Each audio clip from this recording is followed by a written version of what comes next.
আর একজনের একটা বাচ্চা দত্তক নিয়ে এসেছে। আপনারা এরকম শুনেছেন না? আলহামদুলিল্লাহ, সাক্ষী মওজুদ। দত্তক এনেছে ছোট্ট বাচ্চা। হসপিটালে এরকম বাচ্চা দত্তক পাওয়া যায়। সেই সন্তান বৈধ হতে পারে, অবৈধ হতে পারে। বিশাল বর্ণনার ব্যাপার, সংক্ষিপ্তভাবে বলছি। ছোট একটা বাচ্চা হাজব্যান্ড ওয়াইফ মিলে দত্তক নিয়ে এসেছে। এর মাও নাই, বাবাও নাই, অথবা মা বাবা থাকলে অ্যাক্সিডেন্ট করে মারা গেছে, বা বিশেষ কারণে মা বাবা বিক্রি করে দিয়েছে বা দান করে দিয়েছে, ইত্যাদি ইত্যাদি। যে কোনো একটা ক্ষেত্র তৈরি হওয়ার পর হাজব্যান্ড ওয়াইফ পরামর্শ করে বাচ্চাকে নিয়ে আসছে। বাচ্চাকে আনা জায়েজ কি জায়েজ না? কোন একটা বাচ্চা দত্তক আনলাম, কোন একজন আলেমের কাছে জিজ্ঞাসা করবেন না আপনি, হুজুর আমার তো সন্তান হয় না, এখন আমি একটা বাচ্চা সন্তান আমি দত্তক আনতে চাই, পালন করতে চাই, হুজুর এটা কি জায়েজ কি জায়েজ না, বা কিভাবে জায়েজ বা কিভাবে জায়েজ না, এটা আপনি একজন আলেমের কাছে জিজ্ঞাসা করবেন না? স্বামী আর স্ত্রী দুইজনে মিলে পরামর্শ করে দুনিয়ার সব হালালকে হারাম বানাইছে, দুনিয়ার সব হারামকে হালাল বানায় ফেলছে, দুইজনে পরামর্শ করে। হ্যাঁ আমাদের তো সন্তান হয় না, তাহলে চলো আমরা এই কাজটা করি। হ্যাঁ তাই তো, খুব ভালো হয়, চলো যায়। খুব ভালো হয় বললেই সব জায়েজ হয়ে যাবে? প্রথম কথা হচ্ছে, যখন আপনি সন্তান দত্তক নিবেন, এটা সওয়াবের কাজ। কিসের কাজ? অসহায় এতিম কোনো একজন সন্তানকে আপনি যদি দত্তক নিয়ে তাকে লালন পালন করেন, মানুষ করেন, লেখাপড়া শিখান, আদব আখলাক শিখান, এটা একটা সওয়াবের কাজ। বলেছেন মুহাম্মদ সাল্লাল্লাহু আলাইহি ওয়াসাল্লাম। আপনি যদি কাজ করতেই পারেন, তবে দত্তক নেওয়ার পর পরেই অনেক মা বাবা যেই কাজটা করে, এই কাজটা হারাম। ওই সন্তানের নাম পরিবর্তন করে, বংশ পরিবর্তন করে, নাউজুবিল্লাহ পড়েন, নাম পরিবর্তন করে, বংশ পরিবর্তন করে, মায়ের নাম পরিবর্তন করে, বাবার নাম পরিবর্তন করে। এইটা জায়েজ নাই, জায়েজ নাই, হারাম। মনে থাকবে।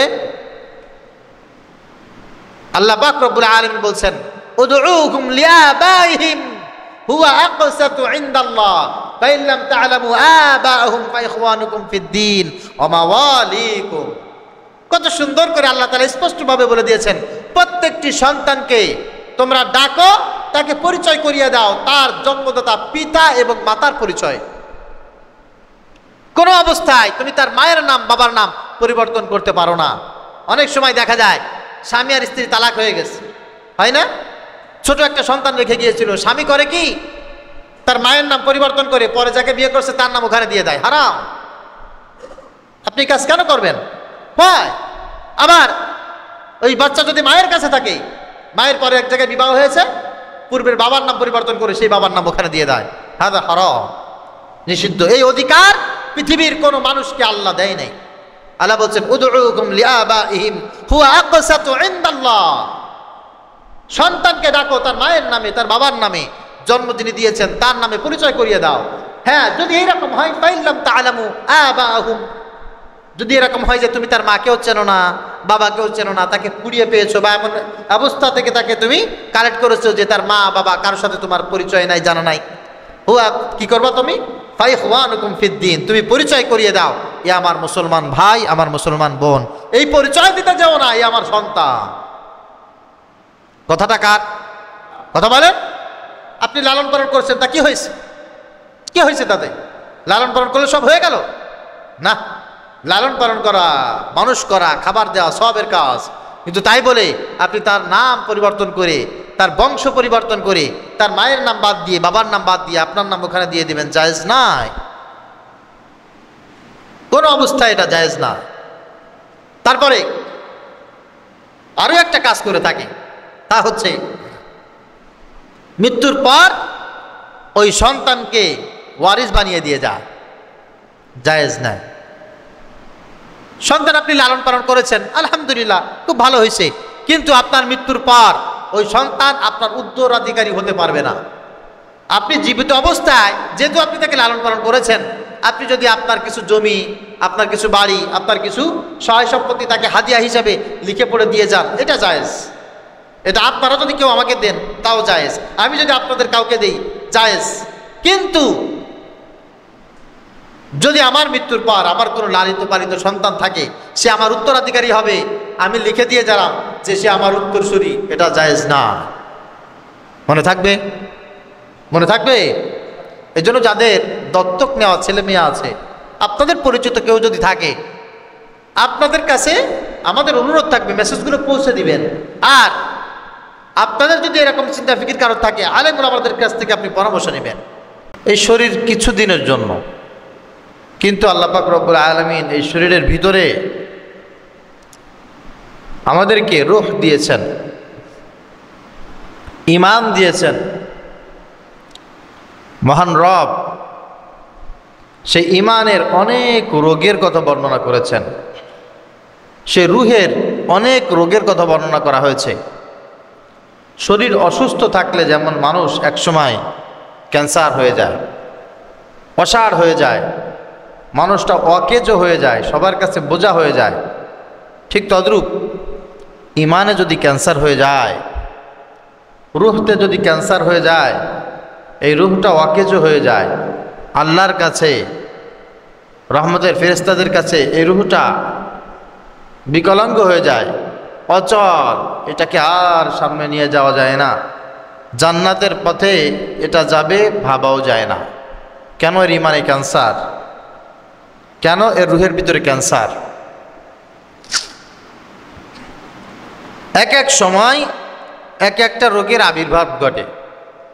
যেমন আবহাওয়া যখন পরিবর্তন হয়, গড়ে গণহারে মানুষের ভিতরে সর্দি জ্বর লাগে, ভাইরাস জ্বর যেটাকে বলে। বৃষ্টি আসলেই কমন একটা প্রবলেম শুরু হয়ে যায়, ভাইরাস জ্বর। ঠিক তদ্রূপ ঠান্ডা যখন আসে, মানুষের হাত ফেটে যায়, মুখ ফেটে যায়, ঠোঁট ফেটে যায়। কেন? এখন শীত, শীতের সময় এটা একটা কমন ডিজিজ। ঠিক তদ্রূপ মানুষ যখন আল্লাহর পথ থেকে দূরে সরে যায়, আল্লাহ পাক রব্বুল আলামিনের নিয়ম কানুন আইন যখন মানুষের আর ভালো লাগে না, তখন মানুষের কিছু কমন ডিজিজ শুরু হয়ে যায়। তার ভিতরে একটা হচ্ছে বিকৃতি মস্তিষ্ক, বিকৃতি মন মানসিকতা এবং আল্লাহর পথ থেকে দূরে সরে যাওয়া। এটা কমন ডিজিজ। মানুষের সব সময়ের জন্য বিকৃত মন মানসিকতা থাকে। যেমন আল্লাহর পথ থেকে যখন মানুষ দূরে সরে যেতে থাকে, ছেলেরা মেয়েদের মতো চলাফেরা করে, মেয়েরা ছেলেদের মতো করে চলাফেরা করে। এটা কোনো কথা যে একটা ছেলে হাতে বালা পরবে, কানে দুল পরবে, গলায় ওড়না পরবে, এটা কি কোনো ছেলের পক্ষে শোভা পায়? কথা বলে না। আবার একটা মেয়ে ছেলেদের মতো করে প্যান্ট পরবে, শার্ট পরবে, টি শার্ট পরবে, ছেলেদের মতো করে ছোট ছোট করে চুল রাখবে, এটা কোনো মেয়েদের পক্ষে শোভা পায়? এটা কখন হয়?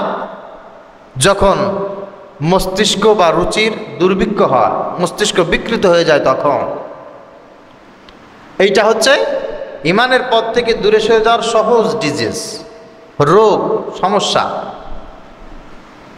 অনেক সময় এই রোগগুলোর আধিক্যতা দেখা যায় পৃথিবীর বিভিন্ন দেশে। আল্লাহ পাক রব্বুল আলামিন বলছেন, ফাযাদাতুহুম রিজসান ইলা রিজসিহিম। তাদের এই রোগ, তাদের এই ডিজিজ সবসময় বাড়ে। যখন আল্লাহর পথ থেকে দূরে সরে যায়, বাড়ে, বাড়তে বাড়তে বাড়তে বাড়তে অবস্থাটা এরকম হয়ে যায়, অমাতু আহুম কাফিরুন। এক সময় এই মানুষটার মানুষ থাকে না, এই মানুষটা কাফের হয়ে যায়। নাউজুবিল্লাহ পড়ে। কাফের মানে আল্লাহর পথ থেকে দূরে সরে যাওয়ার পরে মস্তিষ্ক এমনভাবে বিকৃত হয়, একটা ছেলে একটা ছেলেকে বিয়ে করতে চায়, একটা মেয়ে একটা মেয়েকে বিয়ে করতে চায়, সমকামিতার ভিতরে জড়িয়ে যায়। যা খাবার সেগুলো ভালো লাগে না, অখাদ্য কুখাদ্য যেগুলো আছে সেগুলোই খায়। কত সুন্দর সুন্দর জিনিস আছে সেগুলো দেখে না, খারাপ জিনিসগুলো দেখে। আবার এই পৃথিবীতে মা বাবা ভাই বোন আত্মীয় স্বজন তাদের সাথে কত সুন্দর সুন্দর কথা বলার জন্য আল্লাহ তাআলা জবানের ভিতরে সুন্দর সুন্দর শব্দ দিয়েছে, এগুলো ব্যবহার করে না। যত নিকৃষ্ট শব্দ আছে সেগুলো জবান দিয়ে বারবার বারবার বলতে থাকে। কারণ আল্লাহর পথ থেকে দূরে সরে গেছে। এই জন্য কোনো মানুষ যে আল্লাহর পথ থেকে দূরে সরে গেছে, ইমান থেকে দূরে সরে গেছে, এটা খুব সহজে বোঝা যায় দুটি কারণে। একটা হচ্ছে তার মস্তিষ্কের বা রুচির দুর্ভিক্ষ হয়েছে, মস্তিষ্ক বিকৃত হয়েছে, আর হচ্ছে আল্লাহর পথ থেকে দূরে সরে গেছে। যখন এরকম হয় বুঝতে হবে এরা আল্লাহ থেকে দূরে সরে গেছে। বাঈদুম মিনাল্লাহ, বাঈদুম মিনাল্লাহ, আল্লাহ থেকে অনেক দূরে, অনেক অনেক অনেক দূরে। আল্লাহ পাক রব্বুল আলামিনের কাছে আমরা দোয়া করছি আল্লাহ তাআলা যেন আমাদের সবাইকে সব সময়ের জন্য মৃত্যুর আগ পর্যন্ত আমৃত্যু তার দেওয়া নিয়ম কারণ বিধানের উপরে অটল অবিচল থেকে চলা তৌফিক দান করেন। সকলে পড়ি আল্লাহুম্মা আমিন। প্রিয় হাজিরিন, আমাদের সমাজে বর্তমানে কিছু সমস্যা এইরকম চলছে যেগুলোকে আমরা সমস্যায় মনে করি না। কিছু গুনাহের কাজ এইরকম চলছে যেগুলোকে আমরা গুনাহের কাজই মনে করি না, অথচ এটা একটা এমন গুনাহ যেটা দাইমান চলতেই থাকে। আপনারা শুনেছেন না দাইমি ফরজ শব্দটা শুনেছেন না? দাইমি সুন্নাহ। এই দাইমান মানে হচ্ছে প্রবাহমান, চলতেই থাকে চলতেই থাকে। তার মানে যেই হুকুম থেকে এক সেকেন্ডও এদিক সেদিক করার কোনো সুযোগ নাই। যেমন নামাজ দৈনিক কয়বার ফরজ? কথা বলে না, কয়বার? প্রতিদিন একজন ব্যক্তি যদি ফজর, জোহর, আসর, মাগরিব, ইশা 5 ওয়াক্ত টাইম মতো আদায় করে নামাজ, তার নামাজের ব্যাপারে আর কোনো ঘাটতি নাই। আর দৈনিক 5 বার, কিন্তু এটা দায়মি ফরজ না। দায়মি ফরজ হচ্ছে নাভি থেকে শুরু করে এই হাঁটু পর্যন্ত সব সময় ঢেকে রাখতে হবে। এটা 1 মিনিট, 2 মিনিট, 1 সেকেন্ড, 2 সেকেন্ড বা 1 ঘন্টা, 2 ঘন্টার জন্য এটা আলাদা করার কোনো কি নাই, সুযোগ নাই। সব সময় ঢেকে রাখতে হবে। যতটুক সময় আপনি খালি রাখবেন ততটুক সময় গোনা হবে। এটা ফরজ তো ফরজ, এটা দায়মি ফরজ, সর্বদা আটকে রাখতেই হবে। এটা মনে থাকবে, মনে থাকবে ইনশাল্লাহ। তো কিছু বিষয় এমন আছে যেগুলো দাইমান সব সময় চলে, সব সময় চালাইতে হয়। এইরকম কিছু গুনাহও আছে যে গুনাহগুলো সব সময় প্রবাহমান থাকে। যদি কেউ হাঁটু আলগা রাখে এর গুনাহটা 1 মিনিট 2 মিনিট হবে, বিষয়টা এরকম না। এর গুনাহটা দাইমান চলতেই থাকে। যত সময় পর্যন্ত ফরজ তরক থাকে তত সময় পর্যন্ত তার আমলনামায় গুনাহ লিখতেই থাকে, লিখতেই থাকে, দাইমান গুনাহ হয়ে যায়। যদি কোনো মানুষ বিবাহ ছাড়া সংসার করে, একটা মেয়ের সাথে সংসার করতেছে, বিয়ে করে নাই, তাহলে এটা দাইমান গুনাহ চলতে থাকে। যে যত সময় তার দিক তাকাইলাম এত সময় গুনাহ হইল, বিষয়টা এরকম না। এই গুনাহটা দাইমান চলতেই থাকে, চলতেই থাকে। কারণ আল্লাহর একটা হুকুমকে সে ইগনোর করেছে, যার কারণে এই গুনাহটা প্রবাহমান। যতক্ষণ পর্যন্ত তওবাতিল্লাহ করে আল্লাহর কাছে একেবারে ক্ষমা চেয়ে ফিরে আসতে না পারবে তত সময় দাইমান গুনাহ। এরকম কিছু দাইমান গুনাহ আছে যেগুলোর ভিতর জড়িয়ে থাকলে পরে মানুষের ঈমান নষ্ট হয়ে যায়। আল্লাহ পাক রব্বুল আলামিন এদের ব্যাপারে বলছেন, ইয়া আইয়ুহাল্লাযীনা আমানু ইন তুতিউ ফারীকাম মিনাল্লাযীনা উতুল কিতাব ইয়ারুদ্দুকুম বা'দা ঈমানিকুম কাফিরিন। হে ঈমানদার, তোমাদেরকে আল্লাহ পাক রব্বুল আলামিন যে সীমাবদ্ধতা দান করেছেন, সীমাবদ্ধতার ভিতরে দিয়ে তোমার চলাফেরা করতে হবে। তবে হ্যাঁ, ঈমানের ঘাটতির কারণে, শয়তানের ওয়াসওয়াসার কারণে যদি এই সীমাবদ্ধতা ভুলে গিয়ে তুমি তোমার পথে হাঁটতে থাকো, আর এটা যদি হয় বেঈমানদের পথ, আহলে কিতাবদের পথ, আমি আল্লাহ পাক রব্বুল আলামিন বলছি এই পথের উপরে চলার কারণে, চলার পরেও যদি তুমি নামাজ আদায় করো, যদিও তুমি তেলাওয়াত করো, যদিও তুমি জিকির করো, যদিও তুমি দিনের উপরে চলছো, এটা মানুষকে দেখাও, আল্লাহকে দেখাও, এতে কোনো ফায়দা নাই, এতে কোনো লাভ নাই। ইয়ারুদ্দুকুম বা'দা ঈমানিকুম কাফিরিন। তোমার মউতটা কোনোদিন কোনো অবস্থা ঈমানের উপরে হবে না। আর মউত যার ব্যক্তির যে ব্যক্তির ঈমানের উপরে হবে না, এই ব্যক্তির জন্য নাজাতের কোনো রাস্তা নাই। অনেক মানুষ আছে দেখবেন বর্তমানে জেন্ডার চেঞ্জ করে, ট্রান্সজেন্ডার, স্থায়ী জাহান্নামী। এরা কি বলেন, কথা বলে না কি, এরা স্থায়ী জাহান্নামী। এদের নামাজ রোজা হজ যাকাতের কোনো দাম নাই। ছেলে ছিল মেয়ে হয়ে গেছে, অপারেশনের মাধ্যমে, ওষুধের মাধ্যমে। এটা সম্ভব, এটা অসম্ভব বর্তমানে কিছু না। আবার মেয়ে ছিল, অপারেশনের মাধ্যমে, ওষুধের মাধ্যমে ছেলে হয়ে গেছে। ইচ্ছাকৃতভাবে যদি কোনো মানুষ জেন্ডার ট্রান্সফার করে, চেঞ্জ করে, ছেলে থেকে মেয়ে হয়ে যায়, মেয়ে থেকে ছেলে হয়ে যায়, এই মানুষগুলোর তাওবা আর কবুল হয় না। এই মানুষগুলো যদি ওই অবস্থায় খুশি থাকে, আর যদি আল্লাহর কাছে তওবা আতিল্লা না করে, তওবা করার, কবুল করার মালিক তো কোনো দুনিয়ার মানুষ না, একমাত্র আল্লাহ। তিনি কতটুকু করবেন সবচাইতে ভালো তিনি জানেন। কিন্তু সৃষ্টির এই পরিবর্তন মানে হচ্ছে ফালিয়াতাবাওয়া মাকআদাহু মিনান নার, এই ব্যক্তি যেন নিজেকে নিজে ধরে উঁচু করে জাহান্নামের ভিতরে নিক্ষেপ করে দিল। এখানে কি কেউ আছেন নিজেকে নিজেদের উঁচু করতে পারবেন? আছেন কেউ? দুইজনে দুই হাতে উঁচু করা যায়, কিন্তু নিজেকে নিজে ধরে কি করা যায় না, উঁচু করা যায় না। আমি ধরে উঁচু করতে পারবো না, এটা কঠিন। তারপরেও সবচাইতে কঠিন কাজটাই সে করলো। নবীজি সাল্লাল্লাহু আলাইহি ওয়াসাল্লাম বলছেন সবচাইতে কঠিন কাজটাই সে করলো, সে নিজেকে নিজে উঁচু করে ধরে জাহান্নামের ভিতরে নিক্ষেপ করে দিল। আচ্ছা বলেন দেখি, ট্রান্সজেন্ডার হচ্ছে, লিঙ্গ পরিবর্তন করছে, এরকম মানুষের সংখ্যা দিন দিন বাড়ছে না কমছে? কথা বলেন, অনেক বাড়তেছে, অনেক বাড়তেছে। প্রতিদিন শুনি, পেপার পত্রিকায় দেখি, টেলিভিশনে, ফেসবুকে, মিডিয়ার মাধ্যমে ট্রান্সজেন্ডার, ট্রান্সজেন্ডার, ট্রান্সজেন্ডার। ছেলে ছিল মেয়ে হয়ে গেছে, মেয়ে ছিল ছেলে হয়ে গেছে। গতবার শিক্ষা কার্যক্রমে আমাদের এই ট্রান্সজেন্ডারকে উৎসাহিত করা হয়েছিল। আমরা এটার ব্যাপারে আন্দোলন করেছিলাম। আলহামদুলিল্লাহ, আল্লাহ পাক রব্বুল আলামিন আমাদের দোয়াকে কবুল করেছেন, আলহামদুলিল্লাহ বলেন। সমকামিতা বা এই ট্রান্সজেন্ডার, কোনো মেয়ে যদি ছেলে হওয়ার পর, মেয়ে ছেলে হয়েছে, হওয়ার পরে যদি কোনো মেয়েকে বিয়ে করে, এটা বিয়ে হবে না, এটা সমকামিতা হবে, যেটা আল্লাহ পাক রব্বুল আলামিনের এই দুনিয়া ধ্বংসের সমান অপরাধ, দুনিয়া ধ্বংসের মতো সমান অপরাধ। অথচ অপরাধী মানুষ মনে করে না, অপরাধী মনে করে না, চিন্তা করে আমার ছেলে ছিলাম, আমি মেয়ে হতে মনে চাচ্ছে, হয়ে গেলাম অপারেশন করে। আবার মেয়ে ছিলাম, ছেলে ছিলাম, মেয়ে হতে মনে চাচ্ছে, একই কথা, মেয়ে ছিলাম, ছেলে হতে মনে চাচ্ছে, হয়ে গেলাম। এইটা আবার স্বাচ্ছন্দ্যে মিডিয়ার সামনে আসছে, স্বাচ্ছন্দ্যে আবার সেগুলোর বর্ণনা দিচ্ছে। আবার ওই ব্যক্তি মেয়ে থেকে ছেলে হওয়ার পর মসজিদে আসছে, নামাজ আদায় করছে।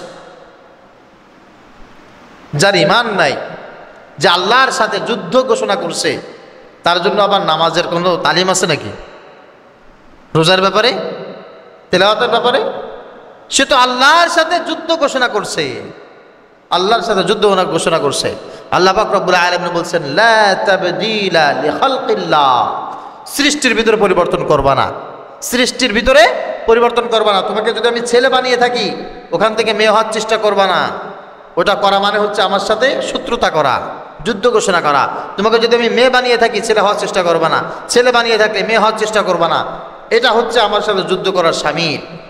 আচ্ছা বলেন দেখি, মানুষের যখন ঈমান থাকে না, মানুষের যখন রুচি নষ্ট হয়ে যায়, ওই সমস্ত মানুষ ছাড়া কোনো রুচিশীল ঈমানদার মানুষ এই কাজ করতে পারে না।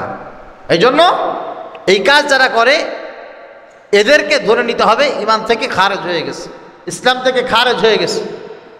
আল্লাহ পাক রব্বুল আলামিনের গোলামের খাতা থেকে সে নিজের নামটা নিজে গুটিয়ে নিয়েছে। আল্লাহ তাআলা যেন এদেরকে বুঝার তৌফিক দান করেন, পড়ি আমিন। দ্বিতীয় নাম্বারে টেস্ট টিউব। অনেকেই বিষয়টার সাথে পরিচিত না, অনেকেই পরিচিত না। আপনারা পরিচিত না থাকলে, রোগী জানে না তার রোগ কি, কিন্তু ডাক্তারের কাছে যখন যায়, ডাক্তার টেস্ট করে ঠিকই বুঝতে পারে, ঠিক কি না? তখন রোগী জিজ্ঞেস করে, ডাক্তার সাহেব আমার যে রোগটা হয়েছে রোগটার নাম কি? বলে আপনার রোগের নাম এই। কিন্তু সে অশান্তি ফিল করে, অসুস্থতা অনুভব করে, কিন্তু সে নিজেও বুঝতে পারে না যে তার রোগটা কি হয়েছে। ডাক্তারের কাছে গেছে বলে দিচ্ছে। আমাদের ইমানের ক্ষেত্রে অন্যতম বড় একটা সমস্যা হচ্ছে টেস্ট টিউব। কৃত্রিম সিস্টেমে সন্তান উৎপাদন, সন্তান জন্ম দেওয়া হারাম। কি বলেছি বলেন তো? হারাম। বর্তমান মুসলিম দম্পতি এটাকে এমনভাবে অ্যাকসেপ্ট করেছে, ওনার কাজই মনে করে না। আমাদের কাছে পর্যন্ত প্রশ্ন করে, হুজুর টেস্ট টিউবে বাচ্চা হওয়া কি জায়েজ না? কেন জায়েজ হবে না? কেন জায়েজ হবে না? স্পাম যদি হাজব্যান্ডের হয় সমস্যা কি? অনেক অনেক অনেক অনেক প্রশ্ন। এই প্রশ্নের উত্তর অনেকভাবে দেওয়া যায়। সহজভাবে যেটা, তা হচ্ছে আল্লাহ পাক রব্বুল আলামিন দিতে পারেন না বান্দাকে, এমন কোনো কাজ আছে নাকি? আল্লাহ পাক রব্বুল আলামিন বলছেন, উদউনি আস্তাজিব লাকুম, আমার কাছে চাও, আমি আল্লাহ যেটা কল্যাণ মনে করব সেটা চাওয়ার সাথে সাথে তোমাকে দিয়ে দেব। সুবহানাল্লাহ। আর এই কথাটা এত সহজভাবে আল্লাহ পাক রব্বুল আলামিন বলেছেন। নবীজি সাল্লাল্লাহু আলাইহি সাল্লামের কাছে জ্ঞানী মানুষেরা আসতো, দুনিয়ার দিক দিয়ে যারা খুব বেশি বিচক্ষণ চালাক এরা আসতো। একজনে আসছে, এসে বলতেছে, হে নবী, আমাদের তো মদ আর জুয়া ছাড়া চলে না। আমাদের আনন্দ বিনোদন মানে হচ্ছে মদ আর জুয়া। আপনি মদ আর জুয়া সম্পর্কে আমাদেরকে বলেন। একজন এসে জিজ্ঞাসা করছে, তো মদের সাথে জুয়ার সাথে সম্পৃক্ত কারা থাকে? ধনট্টবান ব্যক্তি যারা, তারা। ধনট্টবান ব্যক্তি যারা, গরিব মানুষ ভিক্ষা করে খায়, চলতে পারে না, এরা মদ খাবে কেমনে? এদের কাছে মদ খাওয়ার টাকা আছে? কথা কয় না। এই বিশাল বিশাল বুদ্ধিমান ব্যক্তি মাথা মোটা এসে জিজ্ঞাসা করছে। আর নবীজি সাল্লাল্লাহু আলাইহি সাল্লাম কি করবেন, কি বলবেন? উনি চুপ করে বসে আছেন। আল্লাহ পাক রব্বুল আলামিন জিবরিল আলাইহিস সালাতু ওয়াস সালামকে প্রেরণ করলেন, ইসআলুনাকা আনিল খামরি ওয়াল মাইসির। জিবরিল আমিন এসে বলছে, ইয়া রাসূলুল্লাহ, ইয়া হাবিবাল্লাহ, আল্লাহ পাক রব্বুল আলামিন আয়াত নাজিল করে জানিয়ে দিয়েছেন, হে নবী, আপনার কাছে এরা জিজ্ঞাসা করে মদ কি আর জুয়া কি। মদের ব্যাপারে, জুয়ার ব্যাপারে তাদের জানতে ইচ্ছা করে। কুল ফীহিমা ইসমুন কাবীর, আপনি বলে দেন মদ আর জুয়া হচ্ছে মহা বড় দুটি অপরাধ, দুটি পাপ কাজের নাম হচ্ছে, একটা মদ আর একটা জুয়া। ওয়া ইসমুহুমা আকবারু মিন নাফইহিমা, আল্লাহ পাক রব্বুল আলামিন বলে, তবে হ্যাঁ, ওয়া মানাফিউন লিন-নাস, মানুষের কিছু উপকারিতার ভিতরে আছে, উপকারিতাও আছে। বলে মদ খাইলে উপকার হয় কি, জুয়া খেললে উপকার হয় কি? দুইজনে জুয়া খেলছে বা 10 জনে মিলে জুয়া খেলছে, খেলার পরে 9 জনে হাইরে গেছে, একজন জিতে গেছে। যে জিতছে তার একটু লাভ হয়েছে না? কথা কয় না? লাভ হয়েছে। আবার মদ খাওয়ার পরে ওর গায়ে শক্তি বেড়ে গেছে, তাহলে একটু লাভ হয়েছে না? উদ্দেশ্য এইটাও না, উদ্দেশ্য হচ্ছে প্রথম চান্সেই যদি হারাম করা হয় এই মানুষগুলো দূরে সরে যাবে। আল্লাহ পাক রব্বুল আলামিন একটু হিকমত দিলেন যে কিছু উপকার আছে, তবে ওয়াইসমুহুমা আকবারু মিন নাফইহিমা, উপকারের চাইতে ক্ষতি কয়েক কোটি গুণ বেশি। উপকারও আছে, তার চাইতে ক্ষতি অনেক বেশি। আবার কয়েকজন বুদ্ধিমান এসে জিজ্ঞাসা করলো, ইয়াসআলুনাকা আনিল আহিল্লা, হে নবী, চাঁদ আল্লাহ পাক রব্বুল আলামিন কেন বানিয়েছেন? আবার এই চাঁদ ছোট থাকে, ছোট থেকে আস্তে আস্তে করে বড় হয়, পূর্ণিমার চাঁদে রূপান্তরিত হয়। আবার এই পূর্ণিমার চাঁদ ছোট হতে হতে হতে একেবারে ছোট হয়ে ভ্যানিশ হয়ে যায়। 2 দিন 3 দিন পর্যন্ত অমাবস্যা থাকে, অন্ধকার হয়ে যায়। এই চাঁদ আল্লাহ পাক রব্বুল আলামিন কেন বানাইলেন? নবীর কাছে জিজ্ঞাসা করছে। আর নবী কি কোনো ক্লাসে পড়ছে নাকি? এটা পড়ে নাই, চুপ করে আসেন। আল্লাহ পাক রব্বুল আলামিন কুরআনুল কারীমের আয়াত নাজিল করে জানিয়ে দিলেন, কুল হিয়া মাওয়াকিতু লিন-নাস, হে নবী, আপনাকে তারা জিজ্ঞাসা করছে চাঁদ সম্পর্কে, আপনি বলে দেন এটা কি আল্লাহ পাক রব্বুল আলামিন পৃথিবীর সময় নিয়ন্ত্রণ করার জন্য সময়কে চেনার জন্য, সময়কে গণনা করার জন্য আল্লাহ পাক রব্বুল আলামিন চাঁদ বানিয়ে দিয়েছেন। সুবহানাল্লাহ। চাঁদ দেখলে বোঝা যায় আজকে কয় তারিখ, চাঁদ দেখলে বোঝা যায় মাস শেষ হয়ে গেছে, চাঁদ দেখলে বোঝা যায় নতুন একটা মাস শুরু হয়েছে। রমাদানুল মুবারকে চাঁদ দেখলে বোঝা যায় রমজান শুরু। আর যেদিন চাঁদ আকাশে উদিত হয় তখন সবাই বলে কালকে ঈদ। এটা চাঁদের সাথে আল্লাহ পাক রব্বুল আলামিন সুন্দর করে সংমিশ্রণ করেছেন। এই চাঁদ যদি না থাকতো মানুষ কিসের মাধ্যমে এটা গণনা করতে সম্ভব না। আসআলুনাকা আনিল আনফাল, যুদ্ধের সময় মুসলমানেরা যুদ্ধে বিজয় লাভ করেছে, অনেক গনিমতের সম্পদ হয়েছে। সম্পদগুলো এখন কি হবে? যার যার সম্পদ তাকে তাকে ফেরত দিয়ে দিবে। মুসলমানরা তো আরেকজনের সম্পদ খায় না, খায় নাকি? কথা কয় না, আরেকজনের সম্পদ খায় না। এখন কাফেরদের সাথে যুদ্ধ হয়েছে, যুদ্ধ হওয়ার পর কাফেরদের সম্পদ তো মুসলমানেরা হাতে চলে আসছে। এখন এই কাফেরদের সম্পদ, পরের সম্পদকে মুসলমানেরা খাবে, খেতে পারবে? কি হবে এটা? নবীজি সাল্লাল্লাহু আলাইহি ওয়াসাল্লামের কাছে জিজ্ঞাসা করলো, আসআলুনাকা আনিল আনফাল, হে নবী যুদ্ধের যে গনিমতের মাল পেয়েছি এটা এখন কি করব? কুলিল আনফালু লিল্লাহি ওয়ার রাসূল, আল্লাহ পাক রব্বুল আলামিন জানিয়ে দিলেন নবী আপনি তাদেরকে বলে যান, যারা যারা যে যে বিষয় আপনার কাছে প্রশ্ন করে আপনি তাদেরকে বলে দেন এই মালের মালিক হচ্ছে আল্লাহ এবং তার রাসূল। সুবহানাল্লাহ। আল্লাহ যেভাবে চাইবে, যাকে চাইবে, নবীজি সাল্লাল্লাহু আলাইহি ওয়াসাল্লাম যেভাবে চাইবেন, যাকে চাইবেন তাকে তাকে এই সম্পদের মালিক বানায় দিবেন। আমি বলতেছিলাম সব বিষয়ে আল্লাহ তাআলা বলছেন নবী আপনার কাছে বুদ্ধিমানেরা প্রশ্ন করছে, আপনি এইভাবে এইভাবে উত্তর দিয়ে দেন। কিন্তু একজন মানুষের কোনো কিছুর অভাব আছে। মনে করেন একজন মানুষ অসুস্থ, নবীজি সাল্লাল্লাহু আলাইহি ওয়াসাল্লামের কাছে আসছে, আয়েশা বলছে ইয়া রাসূলুল্লাহ আমি তো অসুস্থ, আমি এখন কি করব? আল্লাহ পাক রব্বুল আলামিন এটা বলেন নাই, নবী ওই যে অসুস্থ ব্যক্তি আপনার কাছে জিজ্ঞাসা করছে আপনি তাকে বলে দেন সে যেন আমার কাছে দোয়া করে, আমি তার দোয়া কবুল করে নেব। একজন ব্যক্তির বিবাহ হয় না, নবীজির কাছে আসছে ইয়া রাসূলুল্লাহ আমার বিয়ে হচ্ছে না, কি করব? আল্লাহ এই আয়াত নাজিল করেন নাই, নবী আপনি তাকে বলেন ও যেন আমার কাছে দোয়া করে। একজন মানুষের সন্তান হয় না, নিঃসন্তান, ওই ব্যক্তিটা নবীজি সাল্লাল্লাহু আলাইহি ওয়াসাল্লামের কাছে আসছে, এসে বলছে ইয়া রাসূলুল্লাহ আমার তো সন্তান হয় না, আমি কি করব? আল্লাহ তাআলা আয়াত নাজিল করে এটা বলেন নাই যে নবী ওরকে বলেন ও যেন আমার কাছে দোয়া করে, আমি ওর দোয়া কবুল করব। আল্লাহ এটা বলেন নাই। আল্লাহ তাআলা সরাসরি রাসূলের ভায়া ছাড়াই আল্লাহ তাআলা কোরআন কারিমে বলছেন উদউনি আস্তাজিব লাকুম। সুবহানাল্লাহ বলেন। বান্দা তোমাকে আমি আল্লাহ পাক রব্বুল আলামিন যা দান করার তাই দান করেছি, যেটা তোমার জন্য কল্যাণকর সেটা তোমাকে অবশ্যই দিয়েছি। তবে এরপরেও যদি তোমার কোনো সমস্যা থাকে, তোমার কোনো জিনিসের দরকার হয়, তোমাকে যদি কোনো জিনিস আমি আল্লাহ তাআলা বঞ্চিত করে থাকি, মাহরুম করে থাকি, আড়াল করে থাকি, তুমি দুটি হাত উঁচু করে মন দিয়ে আমার কাছে চাও। আমার কাছে চাইতে দেরি হবে, আমি আল্লাহ তোমার দোয়া কবুল করতে দেরি করব। নবীকে ভায়া না রেখে আল্লাহ সরাসরি বলছেন কোনো কিছু দরকার আমার কাছে চাও, আমি আল্লাহ তাআলা দান করে দেব। আমার কাছে চাইতে কোনো হিজাব দরকার নাই, কোনো মাধ্যম দরকার নাই, সময় দরকার নাই। যখন ইচ্ছা, যেখানে ইচ্ছা, যে অবস্থা ইচ্ছা বান্দা তুমি আমার কাছে একবার বলবে, আমাকে একবার ডাক দিবে, আমি আল্লাহ পাক রব্বুল আলামিন তোমার সেই ডাকের সাড়া দিয়ে দিব। এখন কোনো মানুষের কোনো জিনিস পেতে সমস্যা হচ্ছে, পায় না।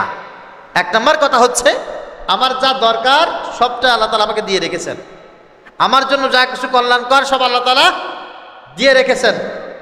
এখন আমি মনে করছি যে আমার জন্য একটা জিনিস হলে ভালো হতো। যেমন অনেক মানুষের সন্তান হয় না, বিয়ে করছে সন্তান নাই, এরকম মানুষ আছে না নাই পৃথিবীতে? আছে। এখন ওই মানুষটা আল্লাহর কাছে দোয়া করবে, কি করবে? কথা বলেন। যদি কারো সন্তান না হয়, সন্তান হচ্ছে না, বিয়ে হয়ে গেছে 5 বছর 10 বছর, এখন কি করবে? 7 গম্বুজ মাজারে মান্নাত করবে? হ্যাঁ, খাজা বাবার কাছে গিয়ে মান্নত করবে? সবাই বলবেন নাউযুবিল্লাহ। কোনো জায়গায় মান্নত করবে না, কোনো জায়গায় না। মরা মানুষের কাছে তো নাই না। মসজিদে মান্নত জায়েজ নাই। মসজিদে মান্নত কি নাই? কথা বলে না কেন? আমাদের গ্রামের অনেক মানুষ আছে, আপনারাও অনেক সময় করেছেন, মসজিদে মান্নত করে, আমি মুরগিটা মসজিদে দান মান্নত করলাম, আমার যদি এই হয়, মসজিদে মুরগি মান্নত করলাম, ছাগল মান্নত করলাম, গাছের ডাব নারকেল মসজিদে মান্নত করলাম। মসজিদে মান্নত জায়েজ নাই ভাই। আমার কথা সবাই বুঝতে পেরেছেন? মান্নত হচ্ছে একটা তুচ্ছ নিম্ন শ্রেণীর দান। এটার হকদার হচ্ছে ফকির, মিসকিন, অনাথ যারা আছে, এটা তারা খাবে। মসজিদ কি ফকির, মিসকিন, অনাথের কাতারে নাকি? আল্লাহু আকবার। মসজিদ হচ্ছে পৃথিবীর সবচাইতে দামি জায়গা, সবচাইতে দামি স্থান, সম্মানিত স্থান। আপনি এখানে মান্নত নিয়ে আসবেন কেন? মসজিদ মান্নত আনার জায়গা না, মান্নত করার জায়গা মসজিদ না। মসজিদে করবেন, উপঢৌকন দিবেন, দান করবেন। আপনার প্রিয় কোনো বন্ধু, তাকে কি আপনি দান করেন নাকি? তাকে আপনি হাদিয়া দেন, উপঢৌকন দেন।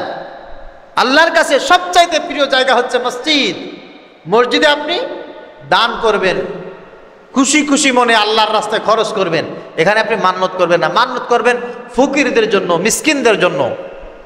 একেবারে যেখানে মাদ্রাসা আছে, লিল্লা বোর্ডিং আছে, ওখানে আপনি মান্নত করতে পারেন। আল্লাহ তাআলা বুঝার তৌফিক দান করেন। এখন আপনার সমস্যা হয়েছে, মান্নত আগে না, আল্লাহর কাছে চাইতে হবে আগে। সুবহানাল্লাহ। নবীজি সাল্লাল্লাহু আলাইহি ওয়াসাল্লাম বলছেন, ওয়াইদা সালতা ফাসআলিল্লাহ ওয়াইদা ইসতাআনতা ফাসতাইন বিল্লাহ। যখন তোমার কোনো জিনিস দরকার হয়, তখন তুমি আল্লাহ পাক রব্বুল আলামিনের কাছে চাও, আল্লাহ তুমি আমাকে এটা দাও, এটা দিলে আমার জন্য মনে হয় কল্যাণকর, এটাই তুমি আমার কাছে দাও। ওয়াইদা ইসতাআনতা ফাসতাইন বিল্লাহ। যখন কারো কাছে সাহায্য চাইতে মনে চাইবে, কার কাছে চাইবে? যুদ্ধ বেঁধে গেছে, বিপদ আসছে, ঝড় আসছে, ভূমিধস আসছে, প্লাবন আসছে, সর্বপ্রথম কার কাছে চাইতে হবে? আল্লাহর কাছে। সর্বপ্রথম মেম্বারের কাছে যাব, মেম্বার সাহেব বাঁচা, চেয়ারম্যান সাহেব বাঁচান, এরকম নাকি? না। বিপদ আসছে, মুসিবত আসছে, ঝড় আসছে, আল্লাহ রাসূল সাল্লাল্লাহু আলাইহি ওয়াসাল্লাম শিখাচ্ছেন আমাদেরকে আল্লাহর কাছে চাও, আল্লাহর কাছে সাহায্য চাও, আল্লাহর কাছে চাও, আল্লাহ পাক রব্বুল আলামিন দিবেন। এখন সন্তান হয় না, আপনি চাইবেন কার কাছে? আল্লাহ পাক রব্বুল আলামিনের দুইজন গোলাম ছিল এবং শ্রেষ্ঠ নবী রাসূলদের অন্তর্ভুক্ত ছিল। শ্রেষ্ঠ নবী ছিল, তার ভিতরে একজনের নাম হচ্ছে হযরত ইব্রাহিম, আর একজনের নাম হচ্ছে হযরত জাকারিয়া। এই দুইজন কারোর কোনো সন্তান হয় না। হযরত জাকারিয়া আলাইহিস সালামের কোনো সন্তান নাই, হযরত ইব্রাহিম আলাইহিস সালামের কোনো সন্তান নাই, জাকারিয়া আলাইহিস সালামের সন্তান তো নাই, সন্তান হওয়ার সম্ভাবনাও নাই। ওয়াস্তাআলা রাস, চুলগুলো সাদা হয়ে গেছে, গালের দাঁতগুলো ঠক ঠক ঠক ঠক করে নড়তেছে। ওই সময় মানুষের আর যৌবন নাই, সন্তান নাই। তারপরেও আল্লাহ পাক রব্বুল আলামিন তাকে জানিয়ে দিলেন, হুনালিকা দাআ জাকারিয়া রাব্বাহ ক্বালা রাব্বি হাবলি মিন লাদুনকা যুররিয়াতান তাইয়্যিবাহ ইন্নাকা সামিউদ দুআ।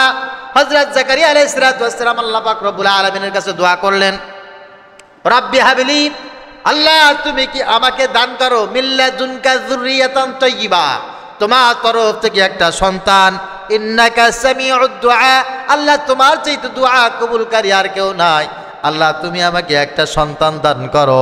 এই দোয়া যখন হযরত জাকারিয়া আলাইহিস সালাম করেছিলেন, তখন তার মাথার সব চুল সাদা হয়ে গেছে, গালের দাঁতগুলো সব নড়ে, চামড়া ঢিলা হয়ে গেছে, বুড়া মানুষ কুজা হয়ে হাঁটা লাগে। এমন অবস্থায় হযরত জাকারিয়া আল্লাহ পাক রব্বুল আলামিনের কাছে দোয়া করেছেন, আল্লাহ পাক রব্বুল আলামিন তার দোয়া কবুল করেছেন। সুবহানাল্লাহ। ওয়াস্তাআলা আর-রাসু শাইবা ওয়া লাম আকু বাগিয়া।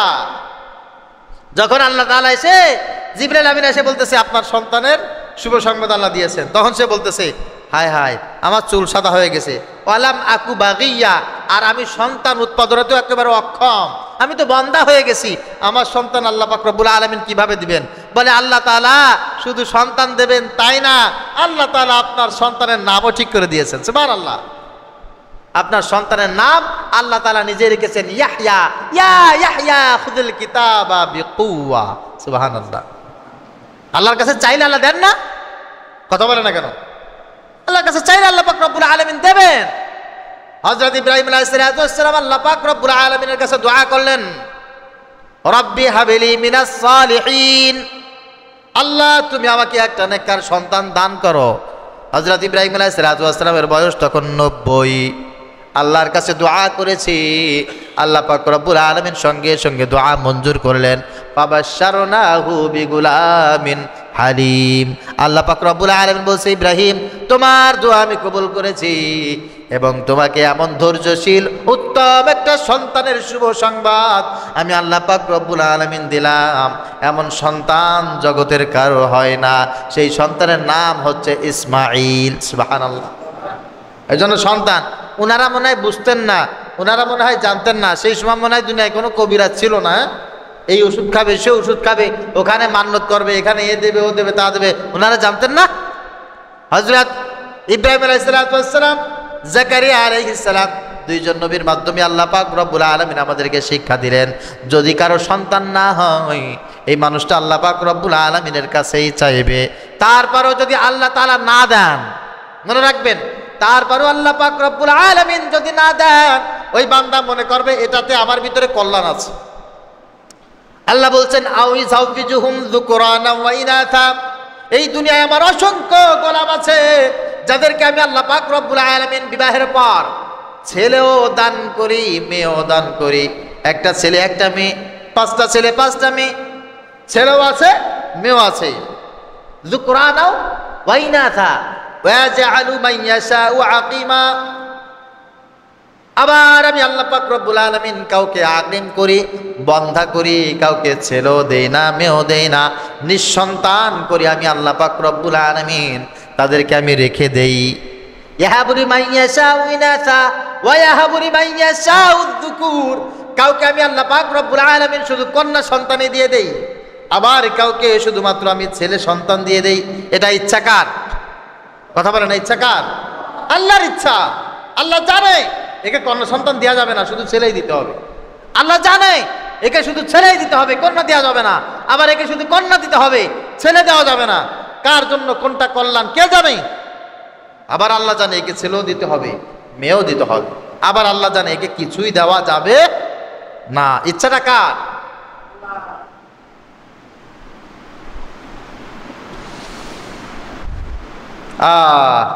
এটা আল্লাহ পাক রব্বুল আলামিনের সৃষ্টি, 100% মনে করি আপনি আল্লাহর কাছে দোয়া করতে পারেন, দোয়া করতে পারেন যে আল্লাহ তুমি আমাকে একটা, আপনার শুধু ছেলে হয় আপনি আল্লাহর কাছে দোয়া করেন আল্লাহ আমাকে একটা মেয়ে দাও। আপনার শুধু মেয়ে হচ্ছে আপনি দোয়া করেন আল্লাহ আমাকে তুমি ছেলেও দাও। আপনার কিছুই হচ্ছে না আল্লাহর কাছে দোয়া করেন আল্লাহ তুমি আমাকে একটা সন্তান দাও। এই দোয়া যতবার আপনি করবেন আল্লাহ পাক রব্বুল আলামিন ততবার আপনার মর্তবা বাড়ায় দিবেন। হযরত ইমরান, স্ত্রীর নাম হান্তা বিনতে ফাখুজ। ইমরান ছিল বাইতুল মাকদাসের একজন উত্তম খাদেম। বাইতুল মাকদাসের ইমাম ছিল হযরত জাকারিয়া, আর হযরত জাকারিয়ার আত্মীয় ছিল শালীর জামাই, ভাইরা ভাই। হযরত জাকারিয়া আলাইহিস সালামের ভাইরা ভাই ছিল ইমরান। বাইতুল মাকদাসের প্রতিবেশী, মসজিদে নামাজ আদায় করত। ইমরানের স্ত্রী হান্তা বিনতে ফাখুজ, দুইজনে নামাজ পড়ে আল্লাহর কাছে দোয়া করতেছে, আল্লাহ একটা সন্তান দাও। কি বলতেছে? এখন পুত্র সন্তান চাইতে লজ্জা লাগতেছে, সন্তান মোটে নাই, এখন একটা সন্তান দরকার। এখন কি চাচ্ছে? পুত্র সন্তান যে আল্লাহর কাছে চাইবে, আল্লাহ যদি কয় পুত্র সন্তান চাইতেছে তোর তো মোটে নাই, মোটে তোরে কিছু দেয় নাই, আবার পুত্র সন্তান লাগবে কেন? এখন দুইজনে মিলে দোয়া করতেছে, ইন্নী নাযারতু লাকা মা ফি বাতনি মুহাররারা ফাতাকাব্বাল মিন্নী ইন্নাকা আনতাস সামিউল আলিম। আল্লাহ আমার এই মাতৃগর্ভে, হান্না বিনতে ফাখুজ আল্লাহর কাছে দোয়া করলেন, আল্লাহ আমার এই মাতৃগর্ভে যে সন্তানটা তুমি দিবা ওই সন্তানটা আমি বাইতুল মাকদাসে দান করে দেব, এই সন্তানটা আমি বাইতুল মাকদাসে দিয়ে দিব। তো মসজিদের খাদেম, মসজিদের মুয়াজ্জিন, মসজিদের ইমাম, মসজিদের খতিব নারী হয় নাকি পুরুষ হয়? বলেন, পুরুষ হয়। তার মানে আল্লাহ তুমি যদি আমাকে একটা সন্তান দাও, আমি বাইতুল মাকদাস, সেই সময় তো মনে করেন আর মক্কা মদিনা ছিল না, সেই সময় মুসলমানদের কিবলা ছিল বাইতুল মাকদাস, এখন পৃথিবীতে মক্কা, সেই সময় বাইতুল মাকদাসে ছিল। এর চাইতে উত্তম জায়গা পৃথিবীতে আর ছিল না। এখন আল্লাহর কাছে বলছে আমি মসজিদে দিয়ে দেবো, মানে মসজিদের ইমাম, মসজিদের মুয়াজ্জিন, মসজিদের খাদিম, মসজিদের খতিব, এরকম হবে আর কি। এখন তার মানে আল্লাহ তুমি আমাকে কি দাও? ছেড়ে দাও। ফাতাকাব্বালাহা রাব্বুহা বিকাবুলিন হাসানিন ওয়া আম্বাতাহা নাবাতান হাসানান ওয়া কাফফালাহা যাকারিয়া। আল্লাহ পাক রব্বুল আলামিন বলছেন আমি তাদের দোয়া কবুল করলাম, দোয়া কবুল করলাম। আমি আল্লাহ পাক রব্বুল আলামিন তাদেরকে সন্তানের জন্য শুভ সংবাদ দিয়ে দিলাম। ফালাম্মা ওয়াদাআতহা ক্বালাত রাব্বি ইন্নী ওয়াদাতুহা উনসা। অতবার যখন সন্তান ভূমিষ্ঠ হলো, হওয়ার পর যখন দেখছি একটা কন্যা সন্তান হয়েছে, কন্যা সন্তান হয়েছে, এখন মন খারাপ, বলছে আল্লাহ আমি তো চাইছিলাম মসজিদের মুয়াজ্জিন বানাবো, ইমাম বানাবো, খতিব বানাবো, ইন্নী ওয়াদাতুহা উনসা। আল্লাহ আমি তো একটা কন্যা সন্তান জন্ম দিয়েছি। আল্লাহ পাক রব্বুল আলামিন জানিয়ে দিলেন ওয়া ইন্নী সাম্মাইতুহা মারইয়াম। সুবহানাল্লাহ বলেন। এই কন্যা সন্তান দিয়েছি, তা কি হয়েছে? এর নাম আমি আল্লাহ ঠিক করে দিলাম, এর নাম হবে মারিয়াম। ওয়া ইন্নী উঈযুহা বিকা ওয়া যুররিয়াতাহা মিনাশ শাইতানির রাজিম। এই মারিয়ামকে এবং মারিয়ামের পরবর্তী জেনারেশন যারা থাকবে তাদের সবাইকে আমি আল্লাহ পাক রব্বুল আলামিন শয়তান ওয়াসওয়াসা থেকে নিজেই হেফাজত করার দায়িত্ব দিয়ে দিলাম। সুবহানাল্লাহ। আল্লাহ বলছেন শোনো, তোমার যে কন্যা সন্তান হয়েছে, এই কন্যা সন্তান যেমন তেমন কন্যা সন্তান নয়, লাখো কোটি পুত্র সন্তানের চাইতে আমি আল্লাহ পাক রব্বুল আলামিন এই কন্যা সন্তানকে বেশি দাবি করব। হযরত মারিয়াম আলাইহিস সালাতু ওয়াস সালামের একটা সন্তান হয়েছিল, সন্তানের নাম কি? হযরত ঈসা আলাইহিস সালাতু ওয়াস সালাম। এটা ছিল হযরত ইমরান এবং তার স্ত্রী হান্না বিনতে ফাখুদ, হযরত জাকারিয়া, তাদের দোয়ার ফসল। কথা বলার উদ্দেশ্য হচ্ছে যদি কাউকে আল্লাহ তাআলা নিঃসন্তান করে, কাউকে যদি শুধু ছেলে দেয়, কাউকে যদি শুধু মেয়ে দেয়, কাউকে ছেলেও দিল না মেয়েও দিল না, এই ব্যক্তির কাজ কি তখন? আমার কথা বুঝাতে পারি নাই, কাজ কি? আল্লাহর কাছে চাইতে হবে। না কবিরাজের দ্বারা আগে যাবে, না আগে কিছু মান্নত করবে, খাজা বাবার দ্বারা যাবে, কিছু করবে না, সর্বপ্রথম আল্লাহর কাছে দোয়া করবে। এইবার আমরা দোয়া কালাম সব বাদ দিয়ে ডাক্তারের সাথে পরামর্শ করে টেস্ট টিউবে বাচ্চা নেয়। টেস্ট টিউবের বাচ্চা নেওয়ার ফর্মুলা হচ্ছে স্পাম আরেকজনের, অন্য এক পুরুষ, একজন পুরুষের স্পাম ডাক্তার নিয়ে জমা করে রেখে দেয়। যেমন হসপিটালে গেলে রক্ত পাওয়া যায় না, আপনার রক্ত লাগবে, হসপিটালে কিনতে পাবেন না, কথা বলেন না কেন? পাওয়া যায় না? পাওয়া যায়। কিন্তু ওই রক্ত নিয়ে যে আপনি আপনার শরীরে দিবেন, আপনি কি জানেন এই রক্তটা কার? জানেন? রক্তের ব্যাপারে আল্লাহ পাক রব্বুল আলামিন শিথিল করেছেন। আমার যদি এখন রক্ত লাগে, আমি হিন্দু, খ্রিস্টান, বৌদ্ধ, মুচি, মেথর, কাফের, মুশরিক, যে কারোর রক্ত আমার শরীরে দিয়ে আমাকে বাঁচিয়ে রাখা জায়েজ, এটা আল্লাহ পাক রব্বুল আলামিন আমাদের সকলের জন্য হালাল করেছে। সুবহানাল্লাহ। একজন আস্তিক মানুষকে যদি একজন নাস্তিক রক্ত দিতে চায়, সেটা নেওয়া জায়েজ। কোনো একজন খারাপ মানুষকে যদি ভালো একজন মানুষ রক্ত দিতে চায়, এতে কোনো বাধা বিপত্তি নাই। কিন্তু স্বামীর স্পাম কাজ করছে না, সিমেনে কাজ করছে না, স্ত্রী গিয়ে টেস্ট টিউবে নিজের পেটে বাচ্চা নিবে, ডাক্তারের কাছে গেল যে আমাকে টেস্ট টিউবে বাচ্চার ব্যবস্থা করে দেন। ডাক্তারদের কাছে সেই সিমেন স্পামের ব্যবস্থা থাকে, একজনের কাছ থেকে কালেক্ট করে রেখে দিয়েছে, ওটা স্ত্রীর গর্ভের ভিতরে প্রবেশ করাবে, কিছুদিন পরে স্ত্রী গর্ভবতী হয়ে একটা সন্তান প্রসব করবে, এই সন্তানটা হবে জারজ সন্তান। নাউজুবিল্লাহ পড়েন। টেস্ট টিউবে যদি এরকম সিস্টেমে কেউ বাচ্চা নেয়, মহিলারা আজকালে মুসলমান ইমানদার অহরহ এই কাজটা করছে, আমরা জানিও না, আমাদের কান পর্যন্ত খবর আসেও না, এটা স্পষ্ট হারাম। যদি কেউ বলে যে তাহলে আমি আমার স্বামীর স্পাম ব্যবহার করে সন্তান জন্ম দেব, এটাও কি জায়েজ হবে না? না, এটাও জায়েজ নাই,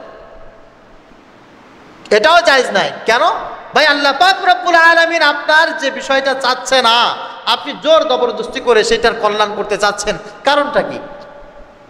ওই সন্তানটা যে ভবিষ্যতে আল্লাহওয়ালা হবে, হাফেজে কোরআন হবে, এর কোনো ওয়ারেন্টি গ্যারান্টি আপনি দিতে পারবেন?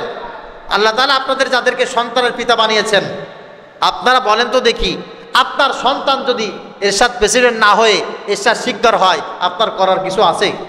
কিছু আছে করার? তাহলে যখন আপনার সন্তান এরশাদ শিকদারের মতো একটা হবে, তখন করবেন হায় হায়, এরকম সন্তান হওয়ার চেয়ে না হওয়া অনেক ভালো। অনেক বাবা মা এই কথা বলে কি বলেন না? তো আল্লাহ তাআলা হয়তো বা জানেন যে আপনার যদি সন্তান হয়, ওই সন্তানটা এমন একটা বিষাক্ত সন্তান হবে যেটা হওয়ার চাইতে না হওয়া অনেক ভালো। আল্লাহ পাক আপনার কল্যাণ চাচ্ছে, শুধু শুধু কৃত্রিম এই সিস্টেম ব্যবহার করে আপনি অন্য পন্থা কেন অবলম্বন করবেন?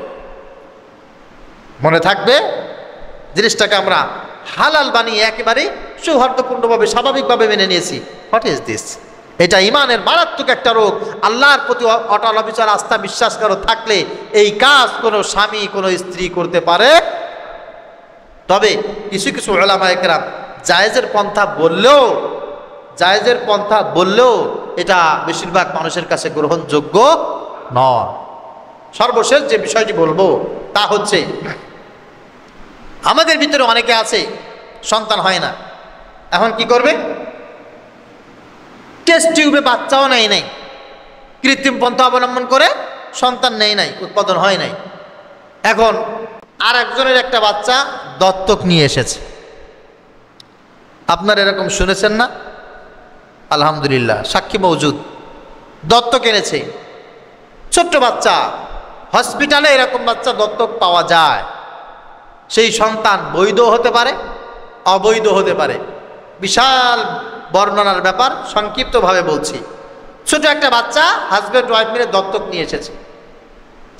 এর মাও নাই, বাবাও নাই, অথবা মা বাবা থাকলে অ্যাক্সিডেন্ট করে মারা গেছে, বা বিশেষ কারণে মা বাবা বিক্রি করে দিয়েছে বা দান করে দিয়েছে, ইত্যাদি ইত্যাদি। যে কোনো একটা ক্ষেত্র তৈরি হওয়ার পর হাজব্যান্ড ওয়াইফ পরামর্শ করে বাচ্চাকে নিয়ে আসছে। বাচ্চাকে আনা জায়েজ কি জায়েজ না? কোন একটা বাচ্চা দত্তক আনলাম, কোন একজন আলেমের কাছে জিজ্ঞাসা করবেন না আপনি, হুজুর আমার তো সন্তান হয় না, এখন আমি একটা বাচ্চা সন্তান আমি দত্তক আনতে চাই, পালন করতে চাই, হুজুর এটা কি জায়েজ কি জায়েজ না, বা কিভাবে জায়েজ বা কিভাবে জায়েজ না, এটা আপনি একজন আলেমের কাছে জিজ্ঞাসা করবেন না? স্বামী আর স্ত্রী দুইজনে মিলে পরামর্শ করে দুনিয়ার সব হালালকে হারাম বানাইছে, দুনিয়ার সব হারামকে হালাল বানাই ফেলছে দুইজনে পরামর্শ করে। হ্যাঁ, আমাদের তো সন্তান হয় না, তাহলে চলো আমরা এই কাজটা করি। হ্যাঁ তাই তো, খুব ভালো হয়, চলো যায়, খুব ভালো হয় বললেই সব জায়েজ হয়ে যাবে? প্রথম কথা হচ্ছে, যখন আপনি সন্তান দত্তক নিবেন, এটা সওয়াবের কাজ। কিসের কাজ? অসহায় এতিম কোনো একজন সন্তানকে আপনি যদি দত্তক নিয়ে তাকে লালন পালন করেন, মানুষ করেন, লেখাপড়া শিখান, আদব আখলাক শিখান, এটা একটা সওয়াবের কাজ। বলেছেন মুহাম্মদ সাল্লাল্লাহু আলাইহি ওয়াসাল্লাম, আপনি যদি কাজ করতেই পারেন। তবে দত্তক নেওয়ার পরেই অনেক মা বাবা যেই কাজটা করে, এই কাজটা হারাম। ওই সন্তানের নাম পরিবর্তন করে, বংশ পরিবর্তন করে, নাউজুবিল্লাহ পড়েন, নাম পরিবর্তন করে, বংশ পরিবর্তন করে, মায়ের নাম পরিবর্তন করে, বাবার নাম পরিবর্তন করে।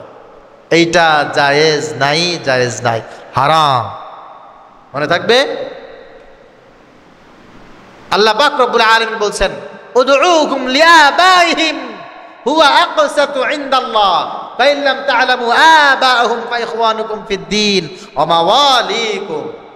কত সুন্দর করে আল্লাহ তাআলা স্পষ্টভাবে বলে দিয়েছেন, প্রত্যেকটি সন্তানকে তোমরা ডাকো, তাকে পরিচয় করিয়ে দাও তার জন্মদাতা পিতা এবং মাতার পরিচয়।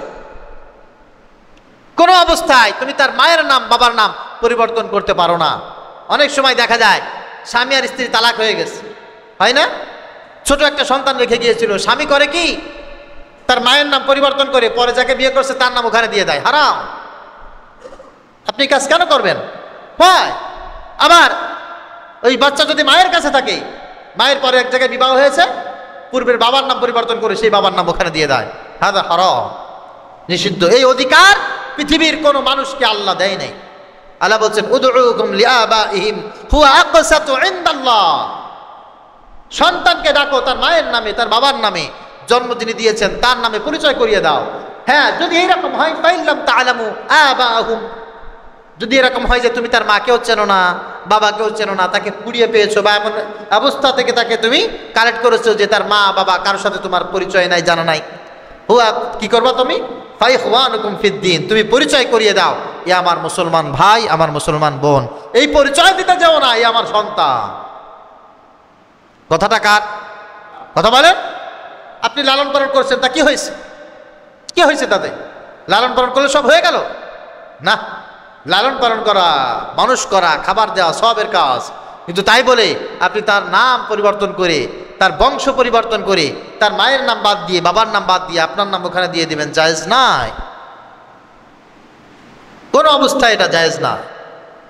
তারপরে আরো একটা কাজ করে থাকে, তা হচ্ছে মৃত্যুর পর ওই সন্তানকে ওয়ারিস বানিয়ে দিয়ে যায়, জায়েজ নাই। সন্তান আপনি লালন পালন করেছেন, আলহামদুলিল্লাহ, খুব ভালো হয়েছে, কিন্তু আপনার মৃত্যুর পর ওই সন্তান আপনার উত্তরাধিকারী হতে পারবে না। আপনি জীবিত অবস্থায় যেহেতু আপনি তাকে লালন পালন করেছেন, আপনি যদি আপনার কিছু জমি, আপনার কিছু বাড়ি, আপনার কিছু সহায় সম্পত্তি তাকে হাদিয়া হিসাবে লিখে পড়ে দিয়ে যান, এটা জায়েজ। এটা আপনারা যদি কেউ আমাকে দেন তাও জায়েজ, আমি যদি আপনাদের কাউকে দেই জায়েজ। কিন্তু যদি আমার মৃত্যুর পর আমার কোনো লালিত পালিত সন্তান থাকে, সে আমার উত্তরাধিকারী হবে, আমি লিখে দিয়ে গেলাম যে সে আমার উত্তরসূরি, এটা জায়েজ না। মনে থাকবে? মনে থাকবে? এই জন্য যাদের দত্তক নেওয়া ছেলে মেয়ে আছে, আপনাদের পরিচিত কেউ যদি থাকে, আপনাদের কাছে আমাদের অনুরোধ থাকবে মেসেজগুলো পৌঁছে দিবেন। আর আপনাদের যদি এরকম চিন্তা ফিকির কারণ থাকে, আলেম ওলামাদের কাছ থেকে আপনি পরামর্শ নেবেন। সবচাইতে মারাত্মক হচ্ছে, সবচাইতে মারাত্মক বিষয় হচ্ছে, একটা ছেলে বা একটা মেয়েকে আপনি দত্তক নিলেন, ছোট বাচ্চা, ও যখন বয়স্ক হবে, অ্যাডাল্ট হবে, তখন ও যদি মেয়ে হয়, ওই পালিত বাবার সাথে পর্দা করা তার জন্য ফরজ। আর ও যদি ছেলে হয়, ওই পালিত মায়ের সাথে তার পর্দা করা ফরজ। আপনি দত্তক নিয়েছেন বলে নিজের সন্তানের মতো কোলে করে নিয়ে সারা জীবন থাকবেন, জায়েজ নাই। হ্যাঁ, ছোট বাচ্চাকে যদি ওই মহিলা দুধ পান করায় থাকে, দুধ মা হিসাবে, দুধ বাবা হিসাবে দেখা দেওয়া জায়েজ হতে পারে, কিন্তু যার সন্তানই হয় না, সে আবার দুধ পান করাবে কেমনে? প্রশ্নই আসে না। হারাম জিনিসকে কিভাবে আমরা ফতোয়া দিয়ে নিজেদের মেজাজ মতো করে হালাল করে ফেলতেছি, কল্পনায়ও আমাদের নাই। যেহেতু সমাজে মারাত্মক আকারে এই ব্যাধি তৈরি হয়ে গেছে, কথাগুলো না বললে আল্লাহর কাছে দায়ী থাকবো, মেসেজগুলো আপনাদের কাছে জানিয়ে দিলাম। আল্লাহ পাক রব্বুল আলামিন যাকে আমল করার তৌফিক দিবেন, সেই শুধুমাত্র আমল করবে, ঠিক কিনা বলেন? এখন আপনি বলবেন যে হুজুর এই কথাগুলো কি আপনার? এই কথাগুলো আমার নয়, কথাগুলো আমার নয়। আল্লাহ পাক রব্বুল আলামিন আমাদেরকে নবীজি সাল্লাল্লাহু আলাইহি সাল্লামের মাধ্যমে এই মেসেজগুলো জানিয়ে দিয়েছেন। অনেকে আছে আমাদের ভিতরে মূর্খতা বশত দিন সম্পর্কে না থাকলে ধর্ম ভাই পাতায়, ধর্ম বোন পাতায়, ধর্ম মা পাতায়, আছে না? এটা জায়েজ হলো নাকি? না, ধর্ম মা পাতায়, ধর্ম বোন পাতায়, এটা জায়েজ না। আল্লাহ পাক রব্বুল আলামিন নবীজি সাল্লাল্লাহু আলাইহি সাল্লামের মাধ্যমে আমাদেরকে জানিয়ে দিয়েছেন, ওমা জাআলা আদঈয়াকুম আবনাআকুম যালিকুম কওলুকুম বিআফওয়াহিকুম আল্লাহু ইয়াকুলুল হক ওয়া হুয়া ইয়াহদিস সাবিল। আল্লাহ তাআলা সেটা আমাদের জন্য নিষেধ করে দিয়েছেন, কোনটা আমাদের জন্য করা যাবে, কোনটা যাবে। সর্বশেষ মেসেজ আপনাদের কাছে তা হচ্ছে, আমাদের নবীজি সাল্লাল্লাহু আলাইহি সাল্লাম একটা সন্তান কুড়িয়ে পেয়েছিলেন, দত্তক নিয়েছিলেন। তার একটা পালক পুত্র ছিল, তার নাম হযরতে যায়েদ রাদিয়াল্লাহু তাআলা আনহু। সকলে বলেন রাদিয়াল্লাহু আনহু। নবীজি সাল্লাল্লাহু আলাইহি সাল্লাম যায়েদকে পাওয়ার পর তার নাম দিলেন যায়েদ বিন মুহাম্মদ, তার মানে মুহাম্মাদের ছেলে যায়েদ। আল্লাহ পাক রব্বুল আলামিন নবীজি সাল্লাল্লাহু আলাইহি সাল্লামকে আয়াত নাজিল করে বলছেন, উদউহুম লিআবাইহিম হুয়া আকসাতু ইনদাল্লাহ। হে নবী, আপনি তার বাবার নাম পরিবর্তন করছেন কেন? আপনার নাম লাগাচ্ছেন কেন? এটা আপনার পালক পুত্র, এর বাবার নামে নামকরণ করেন, এর নাম হবে যায়েদ ইবনে হারেসা। এর বাবার নাম হারেস, এর নাম হবে যায়েদ ইবনে হারেস। সুবহানাল্লাহ। নবীজি সাল্লাল্লাহু আলাইহি সাল্লাম তার নাম রাখলেন যায়েদ বিন হারেস। হযরত যায়েদকে রাসূল সাল্লাল্লাহু আলাইহি সাল্লাম লালন পালন করার পর যায়েদ এখন যুবক, সংসার করার বয়স হয়েছে। নবীজি সাল্লাল্লাহু আলাইহি সাল্লাম যায়েদের অভিভাবক হিসেবে যায়েদকে বিবাহ করিয়ে দিলেন। এখন ধরেন আমি যদি আমার একটা ছেলেকে নিয়ে যে কোনো এক মেয়ের পিতার সাথে বলি সে আমার ছেলে, তাহলে তার বাবা মা এই ছেলের সাথে বিবাহ দিতে একটু আস্থাভাজন হবে না? ইমরান হুজুর তাকে 10 জনে চেনে, সে তো আর উল্টাপাল্টা করতে পারবে না, মিথ্যা কথা বলতে পারবে না। সে যখন বলছে তার ছেলে, যাও বিয়ে দিয়ে দিলাম। নবীজি সাল্লাল্লাহু আলাইহি সাল্লাম যখন বলছে যে যায়েদ আমার ছেলে, মেয়ে পক্ষ আর কোনো প্রশ্ন করে নাই, খুব স্বাচ্ছন্দ্যে যায়েদ রাদিয়াল্লাহু তাআলা আনহুর সাথে বিয়ে দিয়েছে। কিছুদিন পর দাম্পত্য জীবনে কোলাহল তৈরি হয়ে গেছে, কলহ শুরু হয়ে গেছে। হযরত যায়েদ রাদিয়াল্লাহু তাআলা আনহু তার স্ত্রীকে তালাক দিয়ে দিয়েছে। তালাক দেওয়ার পর মেয়ে পক্ষের বাড়ি থেকে অনেক কথা। এখন বিবাহ হলে তালাক তো হতেই পারে, এই নিয়ম তো পৃথিবীর যে কোনো ধর্মে যে কোনো জায়গায় আছে। কিন্তু মেয়ে পক্ষ একটা কথা বলে ফেলছে, হায় হায়, নবীজিকে অভিভাবক হিসাবে পেয়ে আমরা তো খুশি ছিলাম, এখন এমন একটা কাজ করছে, আমার মেয়ের কপালে একটা দাগ পড়ে গেছে, আমার মেয়ের কপাল পড়ে গেছে। নাউজুবিল্লাহ বলেন। এখন দাগ যে পড়ছে এটা তো সত্য, কিন্তু কপাল পড়ে গেছে এটা তো আসলে সত্য না। এই মেসেজ নবীজি সাল্লাল্লাহু আলাইহি সাল্লামের কাছে আসছে। আল্লাহ পাক রব্বুল আলামিন এই মেসেজ শুনছে যে আমার রাসূলকে এইভাবে তারা অপবাদ দিয়েছে। আল্লাহ পাক রব্বুল আলামিন গভীর রাতে জিবরাইল আলাইহিস সালাতু ওয়াস সালামের মারফত আয়াত নাজিল করে বলছেন, ওয়া তারান যাওয়াজনাকাহা, হে নবী, যায়েদের যে স্ত্রীকে যায়েদ তালাক দিয়েছে, আমি আল্লাহ সেই স্ত্রীর সাথে আপনার বিবাহ কমপ্লিট করে দিলাম। সুবহানাল্লাহ বলবেন না? ওয়া তারান যাওয়াজনাকাহা, আল্লাহ বলছে আমি নিজে যায়েদের তালাক প্রাপ্ত স্ত্রীর সাথে আপনার বিবাহ কমপ্লিট করে দিলাম, আপনি তাকে স্ত্রী হিসাবে স্বীকৃতি দিন, আপনি তার সাথে সংসার করেন। নবীজি সাল্লাল্লাহু আলাইহি সাল্লাম সেই মহিলাকে নিয়ে, যায়েদ রাদিয়াল্লাহু তাআলার প্রাক্তন স্ত্রীকে নিয়ে বিবাহ করলেন এবং তাকে নিয়ে সংসার শুরু করে দিলেন। লম্বা চওড়া কথা তো সংক্ষেপে বলছি। এই কথাগুলো 1-2 কথায় বলা খুব কঠিন। শব্দ চয়নে যদি ভুল হয়, নবীর ক্ষেত্রে, সাহাবীদের ক্ষেত্রে সমস্যা আছে না নাই? আছে। পরের দিন সবাই বলা বলি করছে, দেখছো আমরা যা বলেছিলাম ঠিক তাই। কি? ওই যে এখন পুত্রবধূকে বিয়ে করে নিয়েছে মুহাম্মদ। নাউজুবিল্লাহ পড়েন। পুত্রবধূকে বিবাহ করে নিয়েছে মুহাম্মদ। যখন এরকম কথা হচ্ছে, আল্লাহ পাক রব্বুল আলামিন আয়াত নাজিল করে দিয়েছে, শোনো, আমি আল্লাহ তাআলা বলছি, পালক পুত্র কখনো পুত্রর অধিকার হয় না। পুত্রবধূ পুত্রের স্ত্রীর যে হক, কিয়ামত পর্যন্ত হাজারো পালক পুত্রের সেই হক হবে না। পালক পুত্র ছিল সে তার স্ত্রীকে তালাক দিলে অবশ্যই বিবাহ করা জায়েজ, যেই কাজ নবীজি সাল্লাল্লাহু আলাইহি সাল্লামকে আল্লাহ পাক রব্বুল আলামিন নিজেই করিয়েছেন। কিন্তু এটা যদি নিজের পুত্রবধূ হতো, তালাক দেওয়ার পর এটাকে বিয়ে করা জায়েজ ছিল না। বুঝা গেছে? এই জন্য যারা সন্তান দত্তক নিবেন, কাউকে যদি পরামর্শ দেন, আল্লাহর রাস্তে উলামা একরামের কাছ থেকে পরামর্শ নিয়ে যদি কাজ না করেন, সমূহ সম্ভাবনা আছে ক্ষতিগ্রস্ত। আর একটা কপাল পোড়ার মেসেজ বলবো। হ্যাঁ, আল্লাহ, সব বিষয় তো সবসময় আলোচনায় আসে না, আসে? কথাগুলো কে বলবে? আপনারা অনেক জায়গায় ওয়াজ শুনেছেন, কেউ বলেন তো যে এই কথা কি কোনো বক্তা আপনাদেরকে এভাবে বলছে কোনোদিন? বলছে কোনোদিন? এত হাজার হাজার ওয়াজ শুনেছেন, কেউ বলে নাই? শেষ মারাত্মক মেসেজ, মারাত্মকভাবে গুনাহের অন্তর্ভুক্ত মেসেজ, তা হচ্ছে জন্ম নিয়ন্ত্রণ।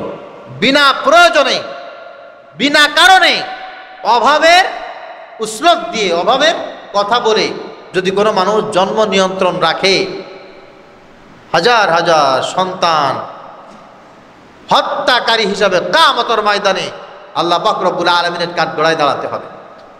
আপনার স্ত্রী অসুস্থ, ছাড় দেওয়া যেতে পারে, আপনি অসুস্থ, ছাড় দেওয়া যেতে পারে, কিন্তু কি খাবে, কি খাবে? আরো সন্তান থাকবে, খাওয়াবো কি, পড়তে দেবো কি, এই টেনশনে যদি কোনো মানুষ জন্ম নিয়ন্ত্রণ করে, জায়েজ নাই, জায়েজ নাই, হারাম।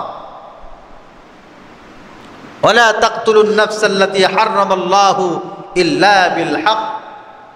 আল্লাহ পাক রব্বুল আলামিন বলছেন যে অভাবের তাড়নায় তোমরা যদি তোমাদের সন্তানগুলোকে হত্যা করো, পৃথিবীতে আসার রাস্তা বন্ধ করে দাও, মনে রাখবা কিয়ামতের ময়দানে ব্যভিচারের কাতারে দাঁড়ায়া, মানুষ হত্যাকারীর কাতারে দাঁড়ায়া উল্টো করে তোমাকে জাহান্নামে নিক্ষেপ করা হবে। যার যার বিবেকের কাছে প্রশ্ন করে নিজের সমস্যার সমাধান নিজেই তৈরি করুন। এই মেসেজগুলো আপনাদেরকে না দিলে আমিও আল্লাহর কাছে ধরা খেয়ে যাব। কেন দেওয়া হলো না? মানুষ তো এখন শৌখিনতা অবলম্বন করে, ডাক্তার যা কয় তাই শোনে, রাষ্ট্রের স্লোগানকে ব্যবহার করে নিজের বৈধ স্বাধীনতা তালাশ করতে থাকে মানুষ। এটা ঠিক হবে না। মুসলমান কখনো এই কাজ করতে পারে?